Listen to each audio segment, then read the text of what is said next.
চলেন রান্না করি আর আপনাদের সাথে রান্নার রেসিপিটা শেয়ার করি। আসসালামু আলাইকুম। আশা করি সকলে ভালো আছেন। চলে আসলাম আবার ছোট্ট একটা ব্লগ নিয়ে। আশা করি ভিডিওটা শেষ অবধি দেখবেন। তো আজকে এখানে ভুনা করব পাঙ্গাস মাছ। আর পাঙ্গাস মাছটা আমার ভীষণ ভীষণ পছন্দ।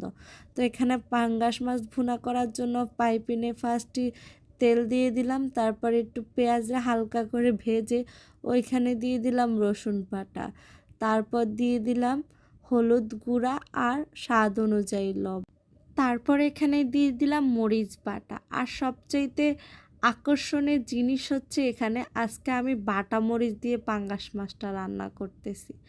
তারপর মশলাগুলারে সুন্দরভাবে কষিয়ে ওইখানে আমি মাছগুলা দিয়ে দিলাম, তারপর দিয়ে দিলাম কিছু টমেটো।